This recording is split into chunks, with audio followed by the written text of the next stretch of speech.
Suluaulama au nanga lo EFKS TV ile nei foi Afiafi ne le so lulu o le aso fitu le nei te sema lua fa malulu tatu tunu tuaila ititi tatu po kalame tuaila ititi so peia o over tuai tatu po kalame nei Afiafi ona nai va nga sa fia fa le o tatu o nanga ya ele afaina ya le o mo le lao ya matail tatu por kalame nei va nga le Afiafi malo lo fita tunga nga luenga fa o le nei aso pe ona masani ai le fa malo al tatu por kalame le Suluaulama nei va nga le Afiafi manatu e tope atu si va nga lea e fa malo lui lo sunga le tatu tofia na Afiafi lo sunga a tavita pulu ya no le fa le tonu al tatu fa nga lotu e pe ona motu al tatu fa nga lotu na fi ya no ni fa fita le malufia o le tatu fa nga lotu o le oto e ilungo penga te fa ilangi ilungo le penga te fa ilangi le EFKS TV le fa nga lotu atoa e tu sai ma le fa le tonu sai na fi fa malu atu lo sunga tofi ya ono nai fa fita le malufia le ngat fo le si sila le sunga le fa fenga ngam fa tua ma le akale si ai fa le vao ona o le tatu Tapuaiga fa malu fo le fa fonga mai mo le kale sia ma le tatu tunu ona o fa le vea le tatu fa nga lotu ini fa fita auli le malufia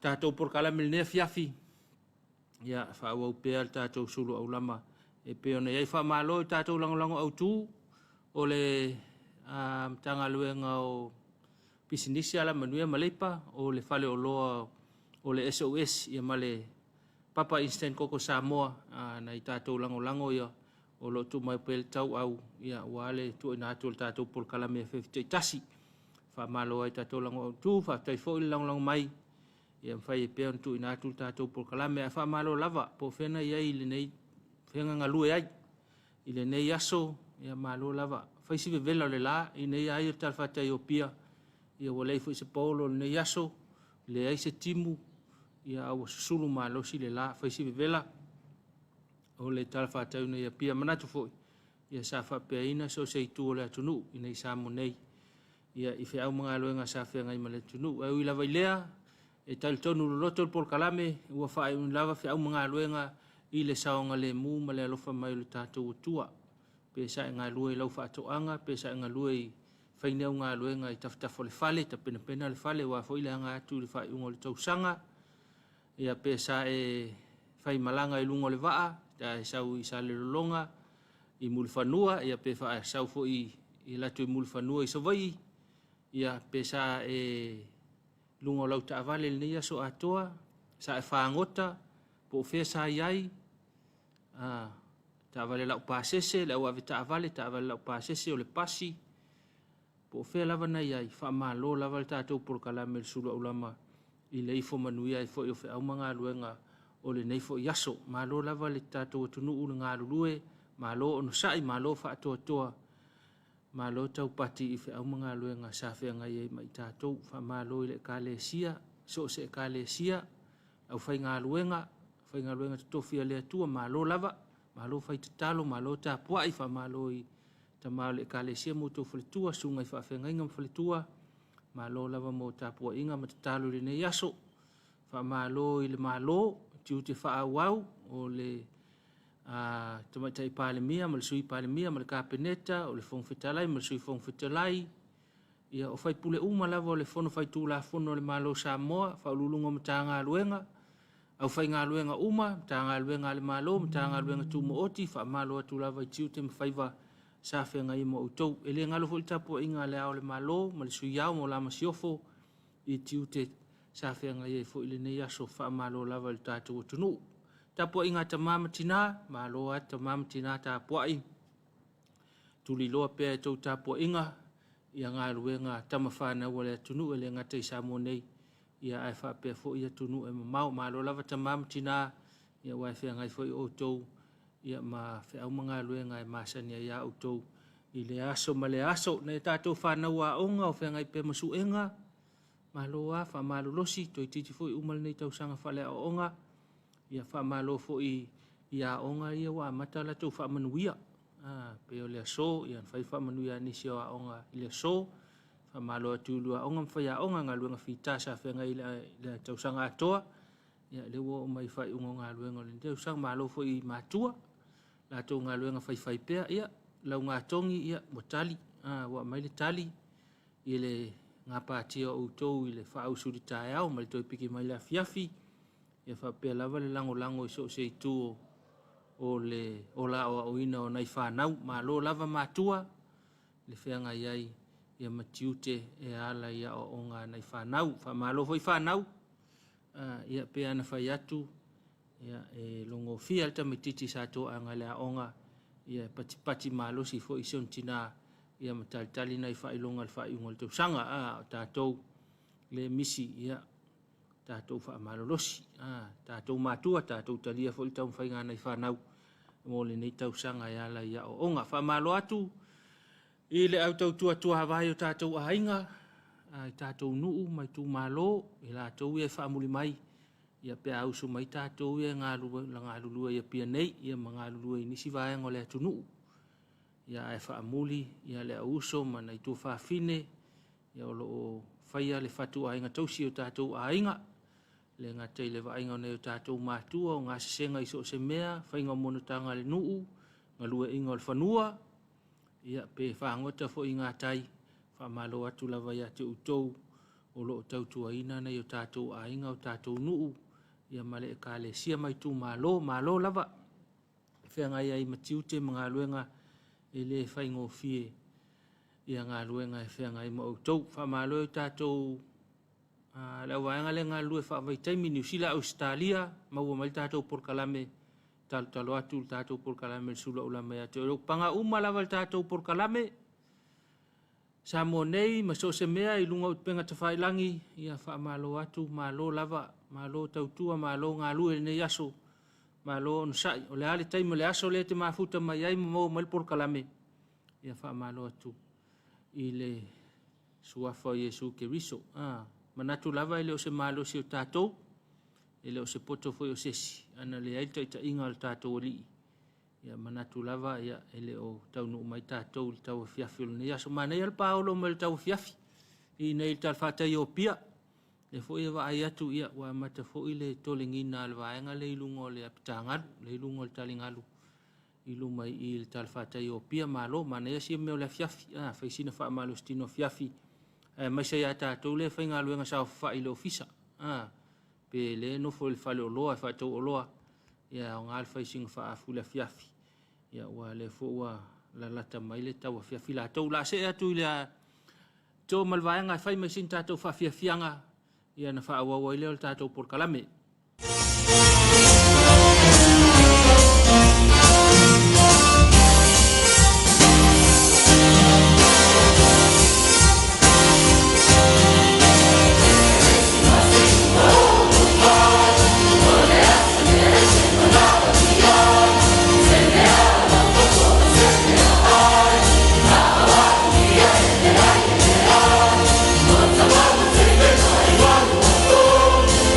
Yeah.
simai le afia ia o Afiafi le fopesi.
Toi foi mai tātou por kalamel ne Afiafi, o nai whaafiafianga, o nai pespesenga.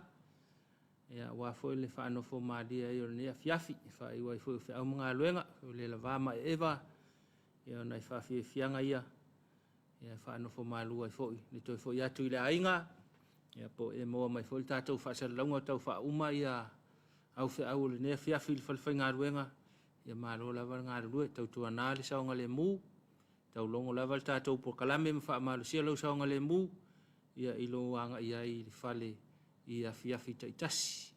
Me se fōi ni Afiafi, au ane i toi whaalawe la veina, ia le tau nuu le lei o whiau mga luenga, i le awhai o le vai aso o ngā luenga o le nei fōi aso. O le nei isa, ia o le aso lulu nei, ia o le awhai ai, ia le ngā luenga o le nei vai aso whai ngā luenga. Ma lo lava ngā lue tau tuana ane lau saonga le mū, pea e toi fo'i i o tātou maota malawa. Whaatari mai nei mātua manai maainga, ia e toi fo'i manui atu i ilo usu mai ai le tāi au. Ma nei walu i tū mālo ia wa umana sainia ma whamautuina o lātou se leni. I le poloketi fo'i leo le tasi miliona. Le wa whamaunia mai walu i tū mālo ia leo whamatu lātou se leni.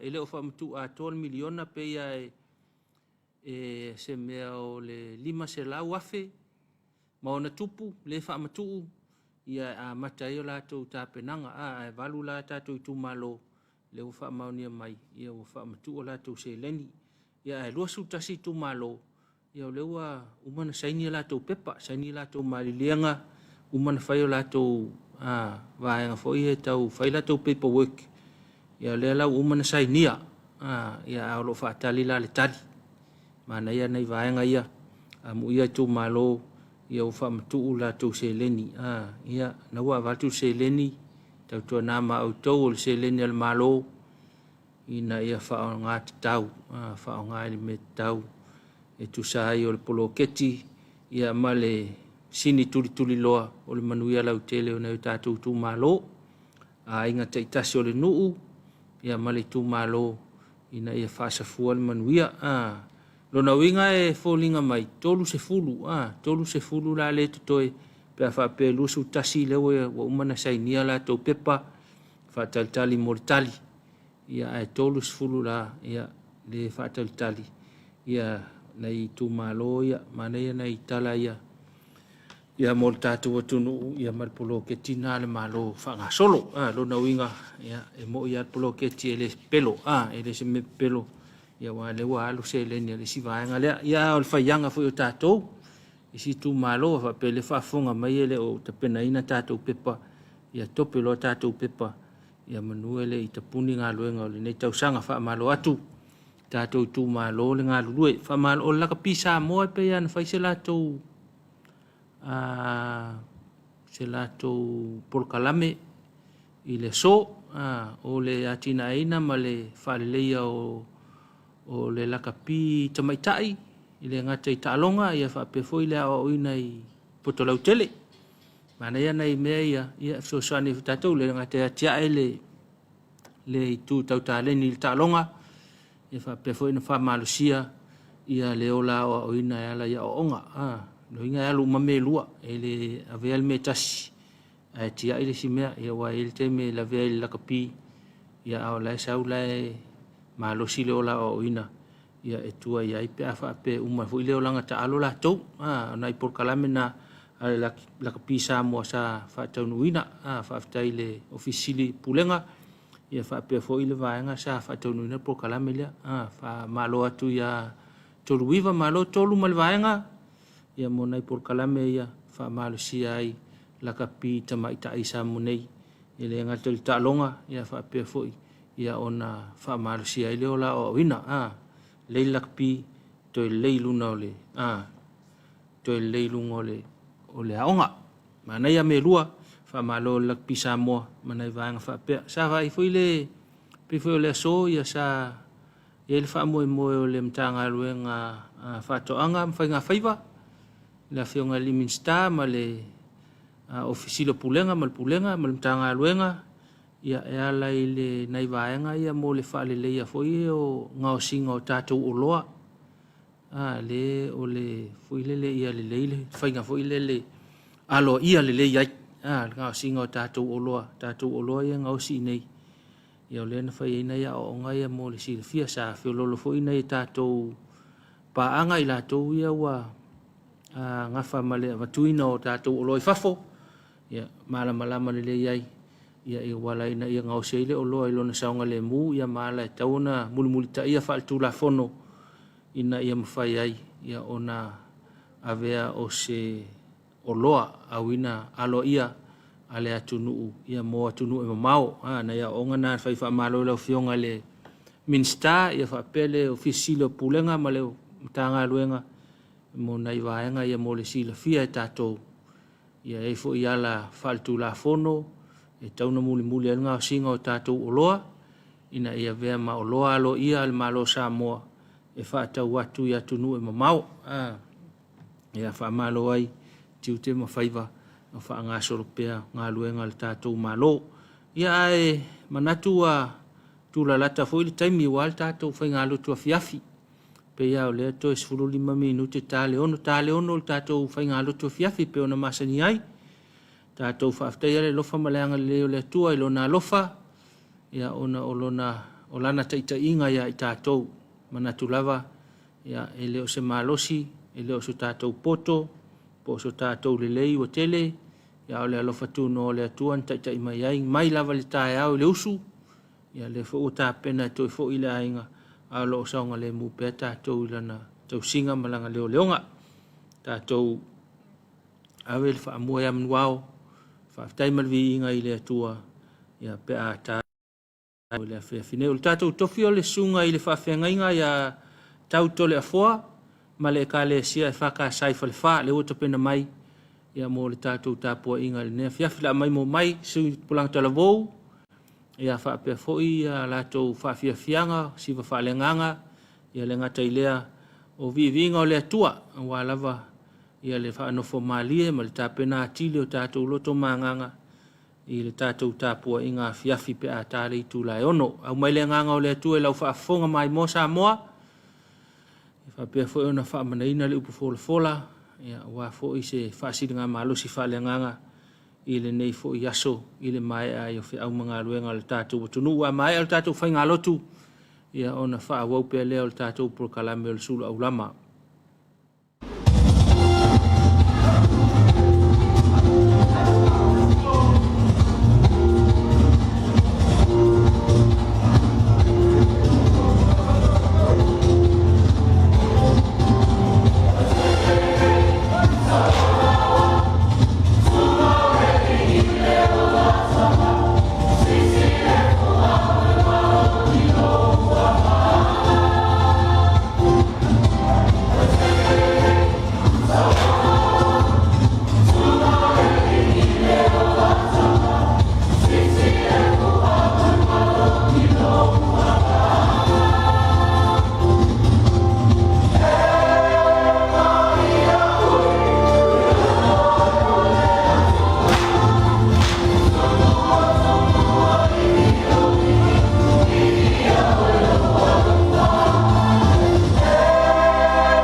talo whaatu Samoa. Ngau whaafonga le Afiafi. Mapu mai whiau mga ruenga. Ai o mai se o tātou Tapuaiga le atua le Afiafi. Se o tātou te talo mo le angang pa ia. Le atua lo mātou ta maa pa ia ai. Le atua le alofa ma le alofa muti vale o malava la au fio.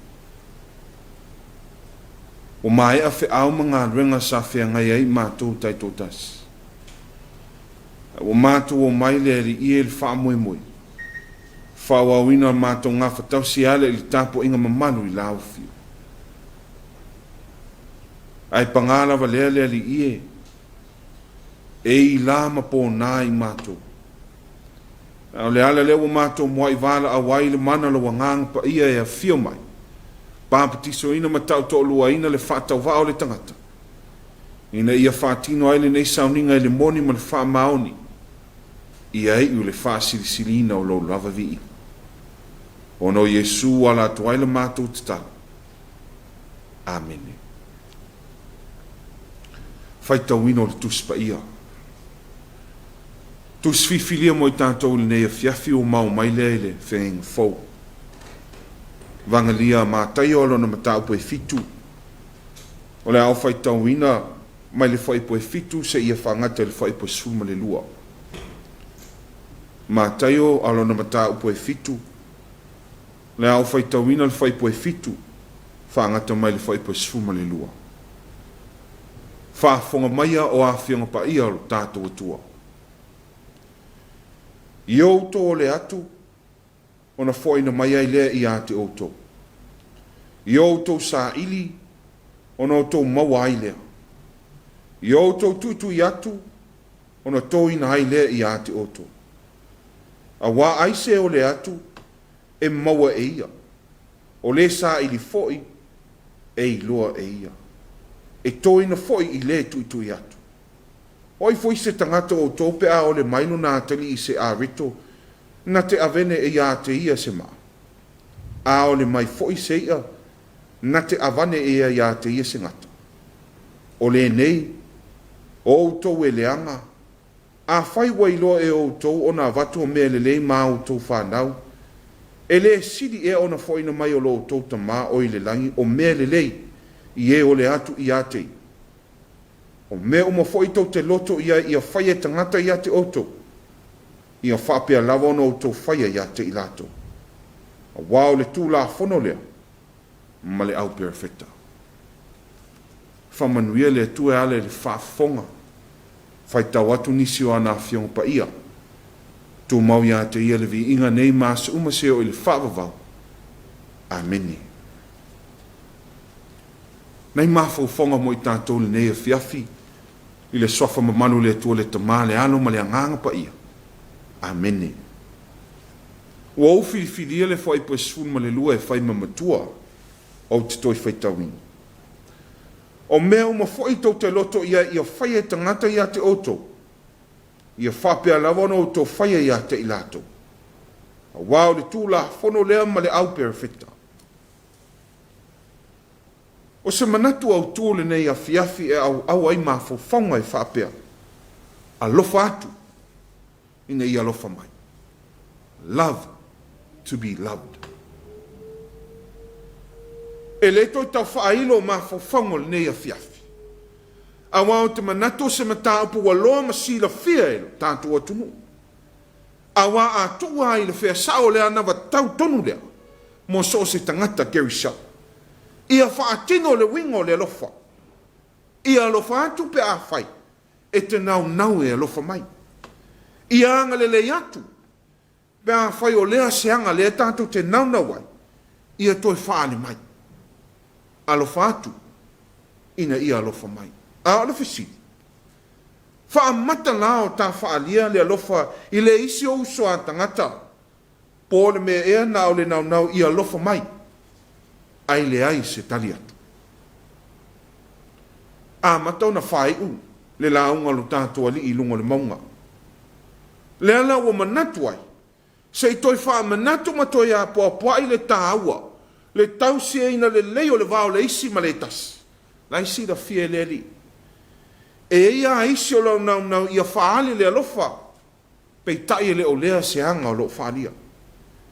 Ai maa fua nei mea uma, sila fia le le, tūlanga whainga tā o loto o tangata, le loto maa, le loto wha maululunga, ao le ana tonu le ana whetala ia le li ma whapiane, o mea uma o lo i te tonu lo loto, le ai te nau ia whaia tangata ia te oto, ia whapea fo i la.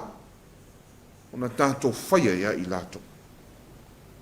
Ia whaatino winga maanga ma lo mautino, whapea fo i seanga. Le tātou te nau ai.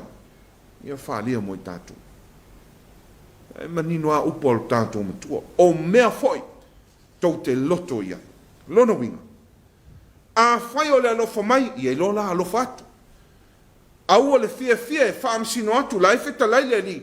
Aua ina nei whaamsino ina i tātou. Aua le poto e mātau, le fasila aolo i le matolo uso. Ai peise i tātou te le ano le utu poto. Le lava i o tā mata, se tulo. Ao le tūla fono aro lava i. Ia whai winga maanga i le isi malau mautinoa o lea foi se anga lea tātou te fia naua. Whahali mai ia i tātou. O le upu moni e le foi lo tau whaafonga ma le whaanonga. Ao lo na lava i nei vai tau. E uina tātou maana malama o le whainga tā ia o na whaatinuina. Ao le ao ngāle nao le whaamanatu. Mase tu ala feta lai le. O mea foi tau te loto ia foi tangata ia te auto ia fa pe foi la. O no to foi ia te lato. Alofa atu. Ina ia alofa mai. Samoa e malo fa fofonga le le Afiafi. O lea se fe au taua mo i tato. E au ngāne whaamanatu se toi tō mānatu ma te patau lai ai le tangata i lana sāwalinga whaare whātua tua ma whisiringi a po whapei i lona whātinoina. Ma tā lofa i le laro langi o tātou olaini. E a lea li e whaani le wingo lea no whaao tātou se wale tu sā lea malo tātou tali atu. Au lea la tonu lea nā fua isa vai vainga le nei a whefi a wai le nā ma se laina. Whai ngō fie i o na ngangana le alofa. A o lona whaatino. Tau fisini ngia nisi o teimi lona whaatino. Ai a tono se lo i tau tāua lea mo i tātou. A o tātou a ngai atu i le whai ungo nei tau sanga. Ai mese whailo tātou iai i le vai tau le etuven. Whātāua lo uso a tangata. Whātāua lo uso a tua oi. A whai o le alofa mai mua la ta ue le whaatino le alofa atu. Manino whetalenga al tātua li. A whai o mea le uma le tātou te loto ai ia whaahani mai. Ia whape nā foi la. O na tātou whaatino. Tupula mai. Lea se whi au tāu mouto. Wauto wola se o langa whaingata. A o se lalo langi tumu i whaafi tau. O le avea foi matana vau nei vai tau a le toi whaingofi. Ai mātau a ma le whanau noa. Tele a o whaalawe lawe, wa tūla e mai e a whia ai o tau tupulanga talavau. Whe mi sa. O le tausi o le file mu, o le nofu whea alo whanu. Ai manatu e maua le file mu ia te o tau le tupulanga talavau pe au tau whaatino. Whe talainga le ali i le Afiafi. A whai o le alofa i lo uso. O mele le uma o lo i te tono lo loto, nau i le tangata e whaali i ate oi, i e mua, o na e whaali atu, i a i lato. Tua lalo le nā mō tō. A wao o tō, e a mātou nei, a o tō tai au. A nau le alofa, tango e te amata mua. A mata mua i ate oi o na whaatini. A mata i ate oi. Samoa ai, o lea se nau ta ingo le tala le leimo tātou. A o tātou whata tali le afi o mai o le pepe o le kiwise masi. Aua lava ne ingano ia te tātou. Nā whio mai lava o ia. Ina ia whailo mai ia te oe maa unei. Le winga tonu ma le winga moni o le alofa. Ua lofa mai le li ia i tātou. Ua lofa mai ia te oe maa unei o le fesiri la. o le a e la se tātou tali atu i le pepe o le Kerisimasi. Whaalingo le alofa moni o lo tātou rii, na whaia lava ma le whamoe mo ia tātou i loa, na whaia le nei mea mo oe maha unei.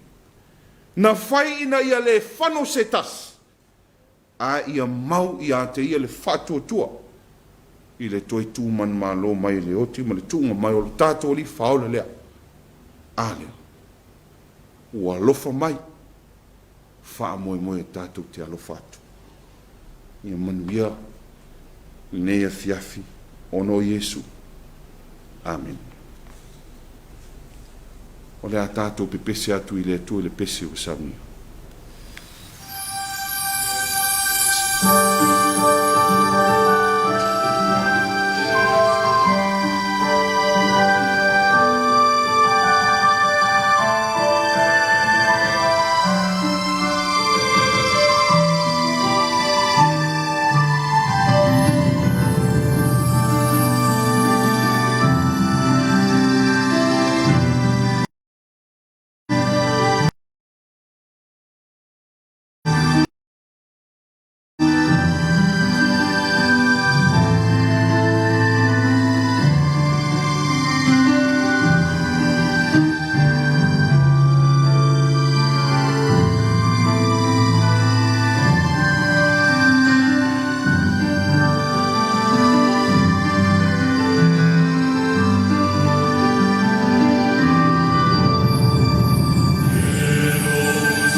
a tātou tālo sanga.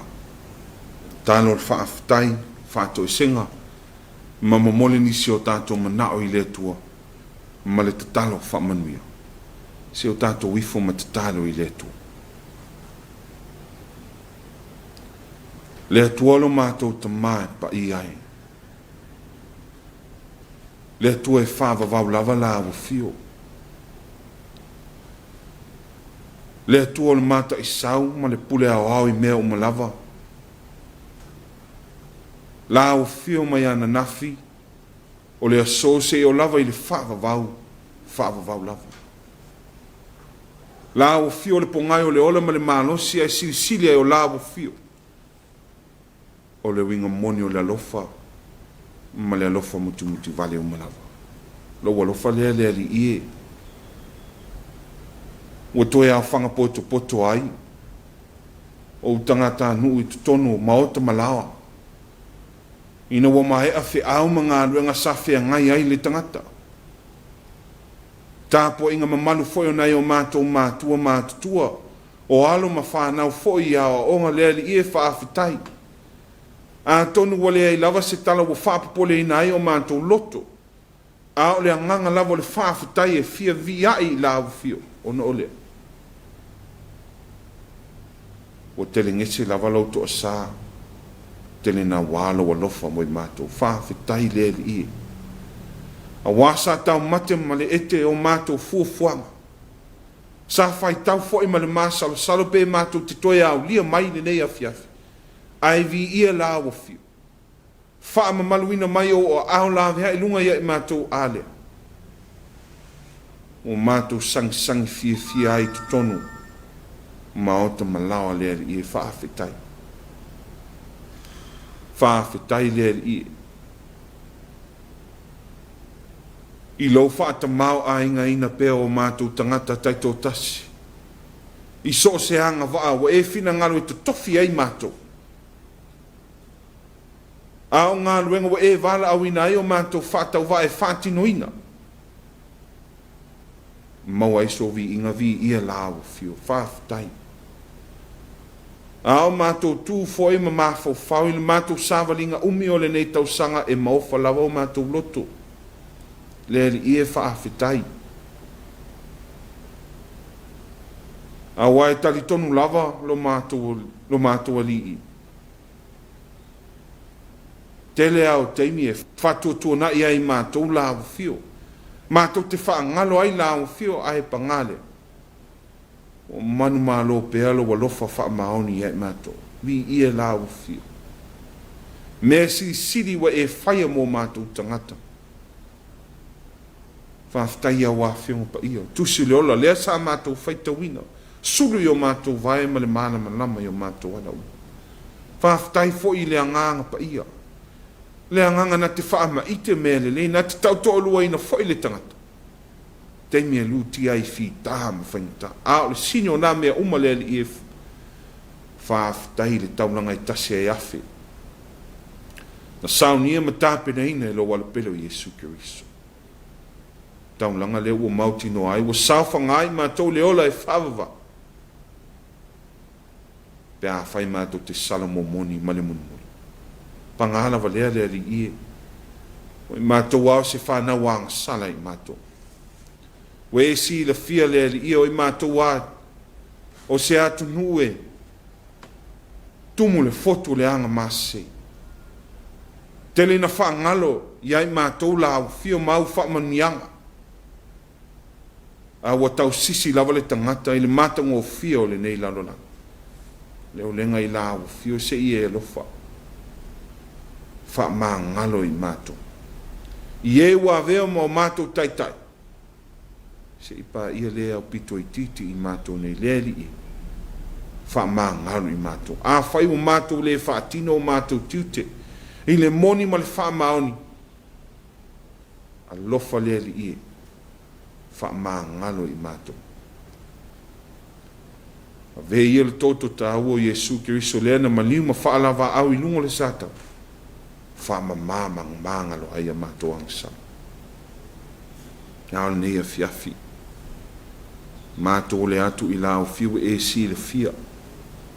si o mātou atunu o se atunu o fia whai manuia.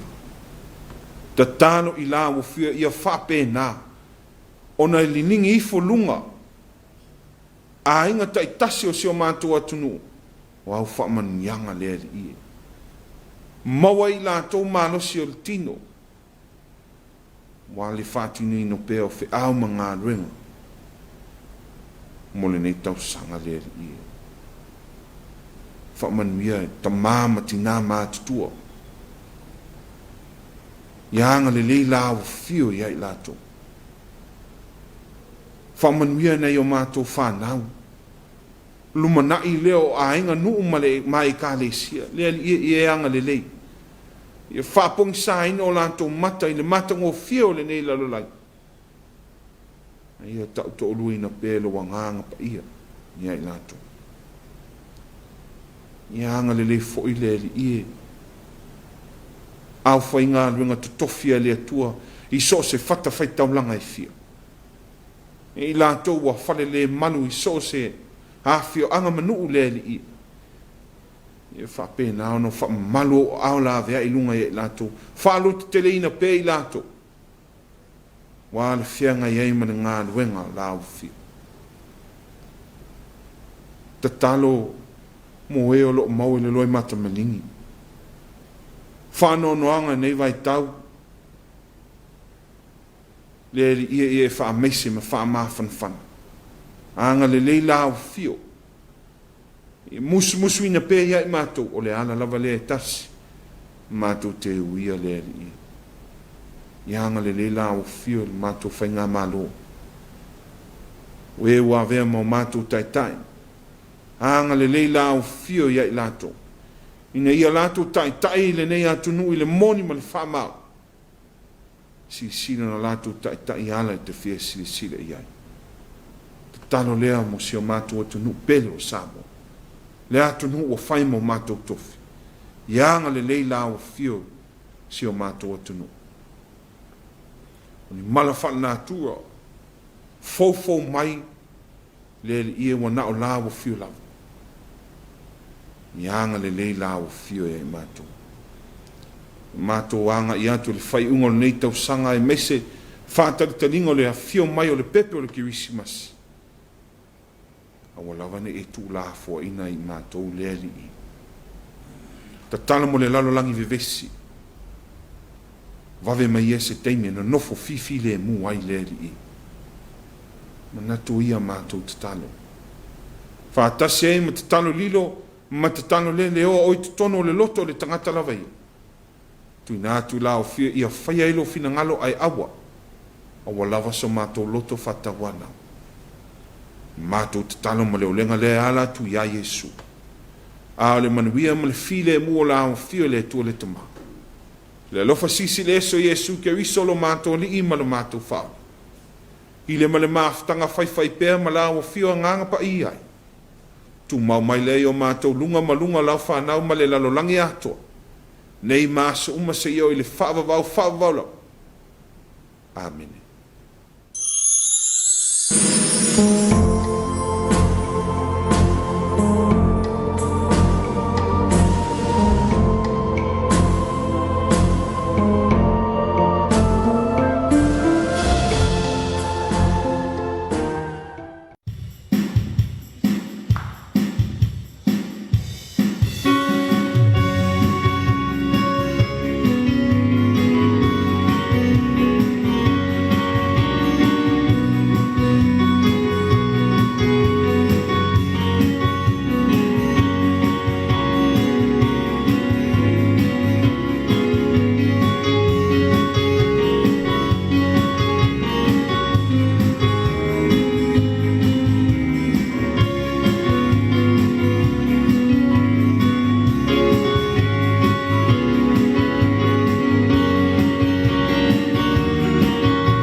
ua tulafonga.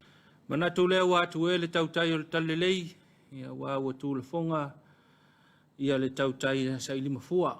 Tātou tapenanga o le tātou whainga lautu le nea Afiafi manatu, ia ua mawhatotonga, le whaafafonga le tātou atunuu, ia male au whaatuatua, ma loi tiute mawhi au, ia le ngata i lea, au le ngā luenga tele, e ala i le folofona ila ngā luenga le atua o le, e ala i le tātou whainga lautu, i le nei vaenga o le Afiafi, wha leo le nganga whaaftai tele, i tāpenanga matongo fie, sunga le whaafenga inga, le sunga ia tauto le afuama, le whaka asafa le wha, e wal tātou tāpua inga le nei vaenga o le Afiafi, ma lo te talo, ma lo sa auni, whaaftai tāpena, whaaftai tele, mo le whea au wha le nganga, ia ua tō matau i nai fōi, si o tātou atunu i le mai ai fōi o whea au mga luenga o le nei aso, whaatumu pele utu wha le nganga, lau sunga le whaafenga inga, wale lafu mamoya le atua, ia maua pelo so i fua malolo ina le rei tino, ma fau ma le nganga.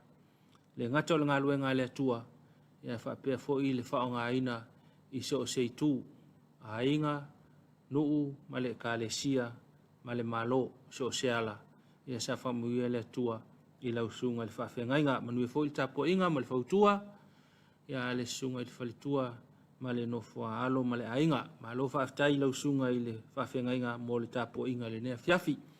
Ia, o le whaftai fo i le o tele tātou e kālesia i whale wha, ia mai le au whainga aluenga, whiunga ti a kono, le au mātutua, ia ma le loa loa le tātou e kālesia, se o lawe nei whanau, mo le tātou tāpua inga le tāpeno le nea Afiafi, ma lo lava mo le tāpua inga, whaftai le au asafo, ma le ofisa o le au whaipese, ia mo vivi inga o le atua, ia e lango ai le tātou tāpua inga, ma lo whaftai foi, tāpua inga le sunga i le toina, ma le whalitua, ia whapea foi le loa loa sunga i whawhenga inga ma whalitua le tātou pūlenga, ia ma le nofua ulotu le tātou pūlenga i anoa maa o lo ia i le tātou whainga lotu ni nei vai yaso, ma lo lava whaftai, ia ala i tātou whainga lotu i le ngata o le tāiao, ia ai whapea foi le Afiafi, whamaro lava.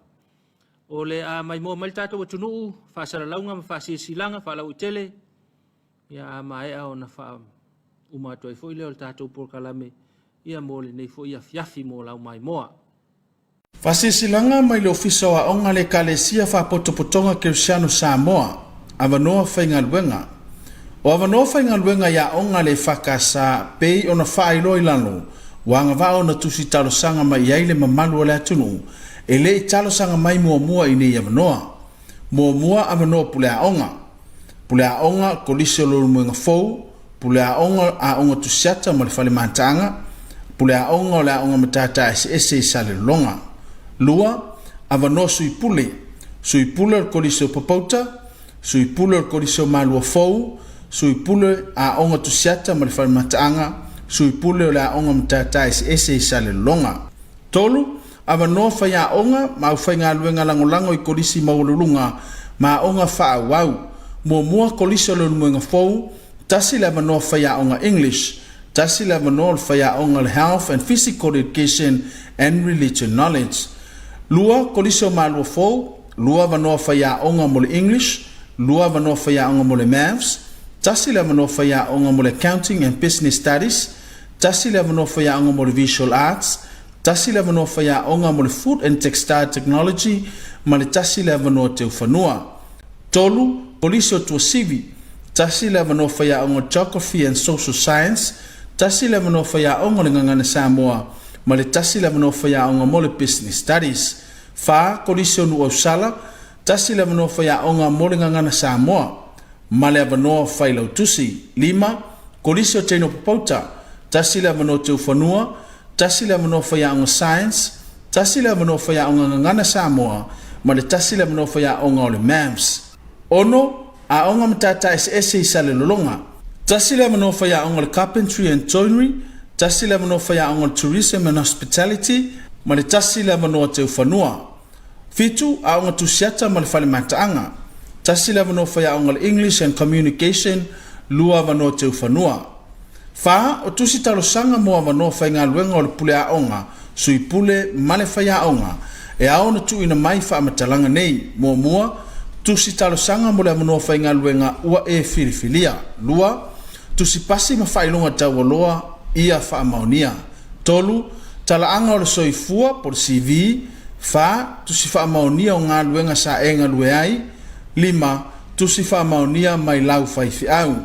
Lima o tusi talosanga ma wanoa whaingaluenga o le teu whanua ma le whailau tusi.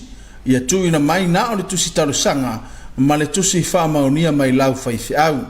Whaafiso tai le whailau tusi alo fisa o a onga ane whakasai tamalingi. Aivi a whaile lua whaafata si wha. Extension toluono. Po le fitu tasi lua valu o. Moni whaamatalanga mo o mia o nea manoa whaingaluenga. Ia whaatua tusi talosanga umai le whaatonu a onga e whakasa. O fisa o a onga whongafale wha. Maota Ioane Viliamu tamalingi ya pia. E whaangata pe tapunia le toi tusi talosanga mai i le aso lulu. Aso losfu tasi o te sema lua o lonua. I le itu la e wha i le Afiafi. Ma le whaalolo lava sainia. Whaatonu a onga ale e whakasa. Whaasila silanga. Sofa whaliunga i la vea i fo i lalo. Ina ia tusa ma le whai unga ARC whaafata si whaapi tasi fitu i le aso 12 November lua o lua. I lona vaianga lua i whaapea. Ua polo ina il whaamisilonga le tūtangi ma le tūte.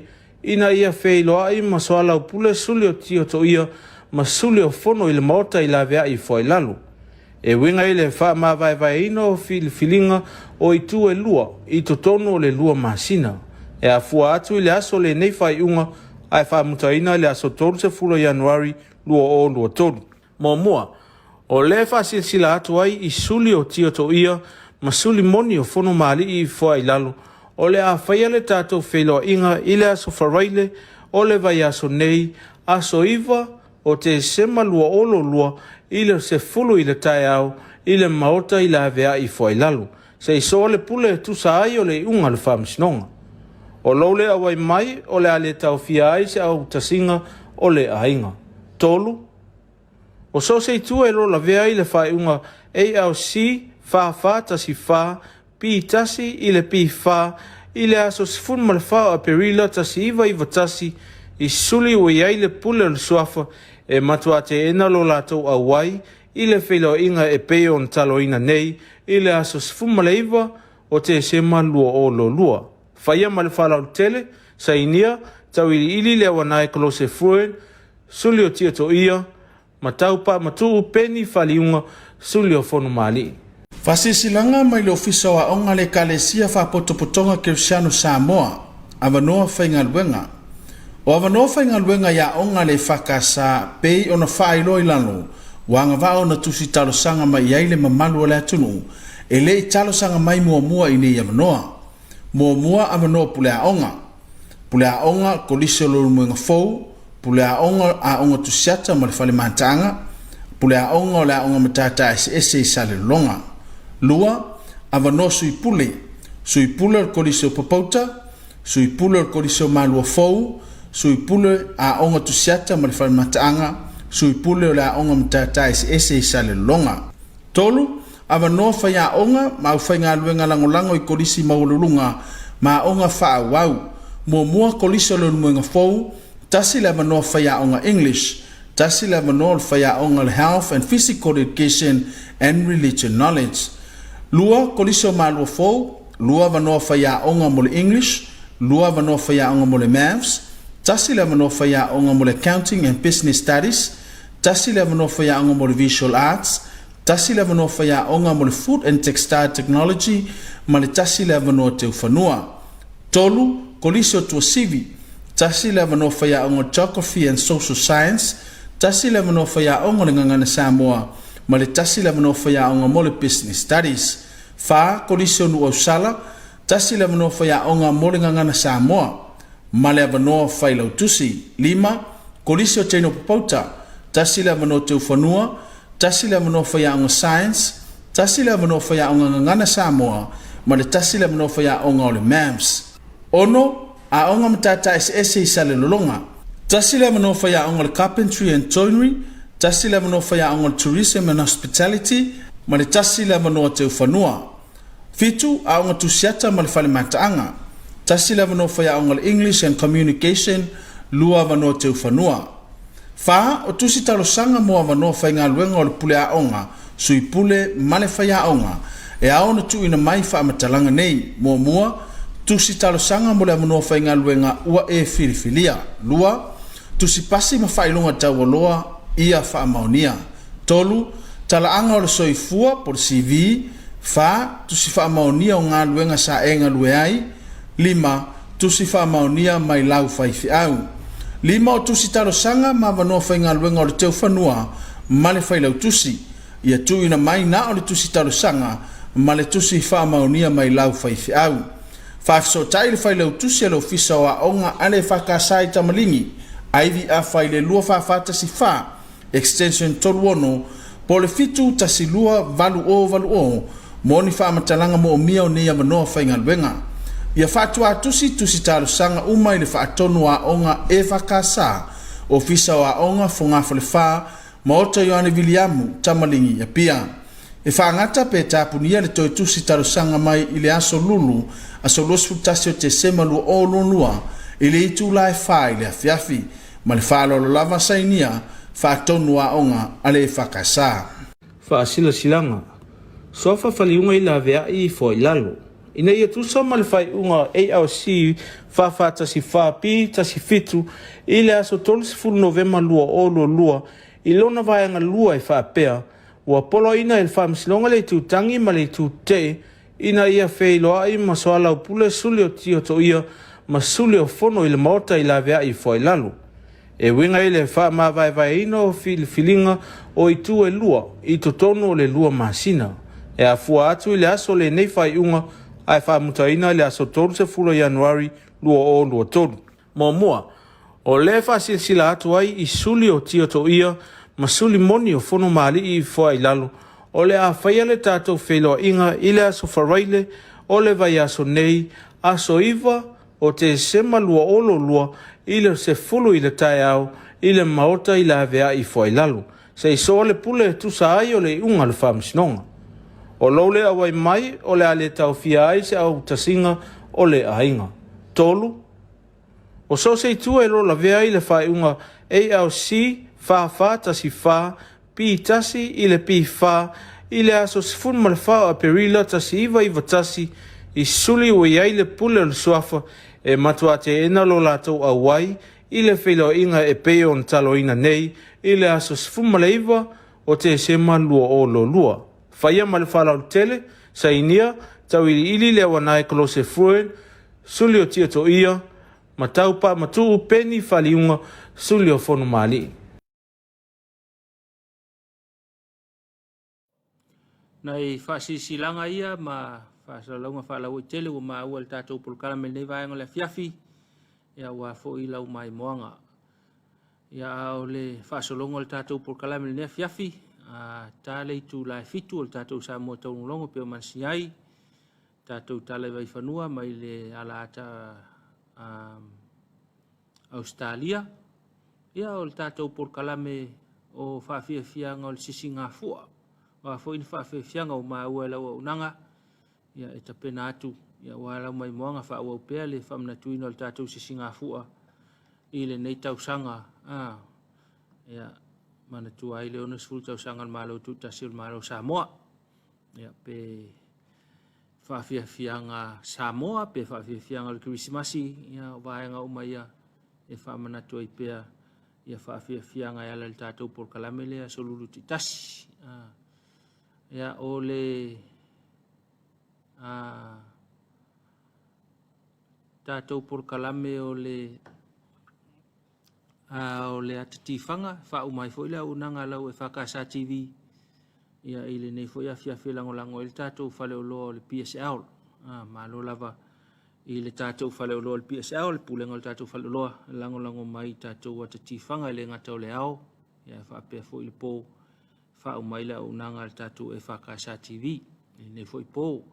Ia e tautua nalu saunga le mū, po whelava te anga ia ile nei whiawhi. Ia sisi la ne lava lo saunga le mu a saunga le mu oe ia saunga le mu foi le sio uso le ilunga le awole tele te lu fa soina le awole tele ia fa pe foi tanga tala sa vali ia la to uma lo le sio manga le te ia a saunga le mu oe lo sio manga ua saunga le mu fo I si tangata ma isi meo le si o manga le te iai te ia o toi wha lave pe toi wha leanga le wha I ungo le solulu ia wa afa le wa yaso le o tātou wha I foifo tātou tūla lata tu fo I le wha I ungo le nei wa yaso ia awa ia fe au ma toi fe au le nei Afiafi au mai le nganga o le atua wha au pelo na fi le mu ina ia I umanuia ia mama nava le leife au mga luenga o le nei fo yaso I le mai moanga le tātou tunu ia lufangia le atua I lātou malava ua au le mai le so I le aso na soifua mai ai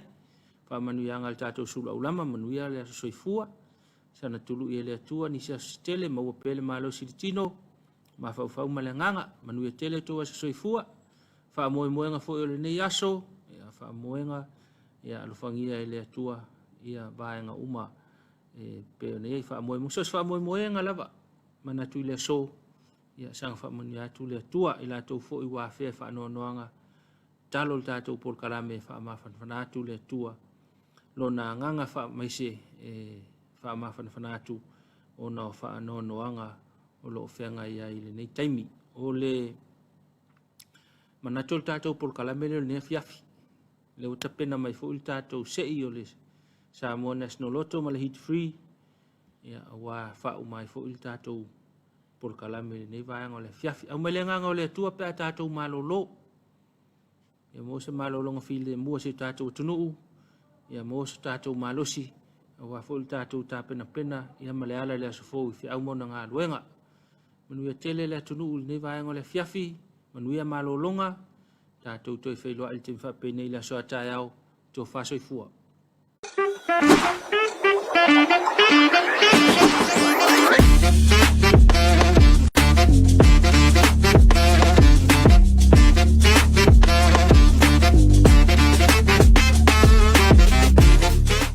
E whatala whātua fōri nei vanga le aso le ngōta tamera tātou se I masane le Samoa National Hit 3 se I numera Ivas Fulvalu le nei lo na sfitu le neo te sema lua whelua lua whatas me fo I malo a wale se kina tātou maa. Whanga solo se kina tātou maa le nei vanga le aso. E mana tua le tātou pēo pōr. Naso tai au le aso tofi. Ni leo fasfur martolu miliona tāla. Pone whanga loina le tātou Samoa National Bingo. Le turai vai lunga TV 5 Palms Game tātou pakete la whanga ina. Sa ili mai so lucky. Pene whangaloina le tātou Samoa National Lotto.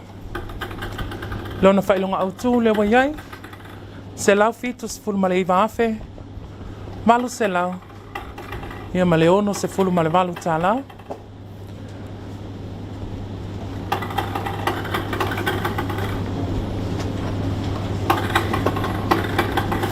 Ia le nama e seki ina tātou maa Manuele Mate.